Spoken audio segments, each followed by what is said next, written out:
ప్రేక్షకుల్ని నవ్వుల నదిలో ముంచి తేల్చే సంపూర్ణ హాస్యరసభరిత చిత్రం మిస్సమ్మ 1955 జనవరి 12న విడుదలయ్యింది.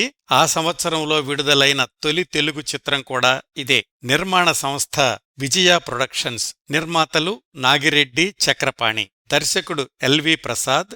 ఎల్వి ప్రసాద్ గారి దర్శకత్వంలో విజయ వారి 3వ చిత్రం ఇది. దీనికంటే ముందు విజయ వారి షావుకారు, పెళ్లిచేసి చూడు చిత్రాల దర్శకుడు ఎల్వి ప్రసాద్ గారే.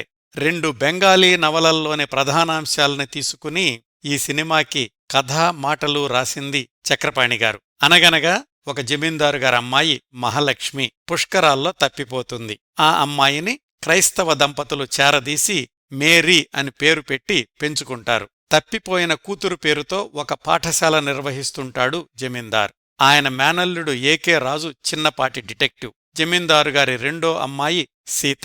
ఎంటీ రావు, మేరీ అనే ఇద్దరూ భార్యాభర్తలుగా నటిస్తూ ఆ స్కూల్లో ఉద్యోగంలో చేరతారు. ఇన్ని పాత్రల మధ్య కథ నవ్వుల వీధుల్లో పరుగులు తీస్తుంది. చివరికి మేరీనే మహాలక్ష్మి అని తెలియడం, మేరీకి రావుకి వివాహం కావడంతో సినిమా సుఖాంతమవుతుంది. ఈ సినిమాకి పాటలు రాసింది పింగళి నాగేంద్రరావు గారు, సంగీతం సమకూర్చింది సాలూరి రాజేశ్వరరావు గారు. ఈ సినిమాలోని పాటలన్నీ అత్యధిక ప్రజాదరణ పొందినవే. ఈ చిత్రంలోని ప్రధాన పాత్రలు జమీందారుగా ఎస్వీఆర్, ఎంటీ రావుగా ఎన్టీఆర్, ఏకే రాజుగా ఏఎన్ఆర్, మేరీగా సావిత్రి, సీతగా జమున నటించారు.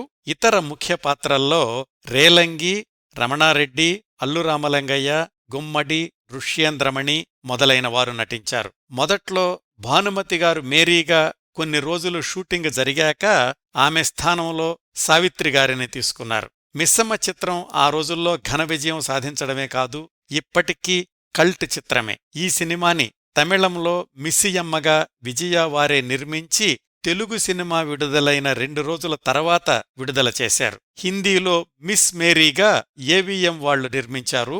3 భాషల చిత్రాలకు ఎల్వి ప్రసాద్ గారే దర్శకులు.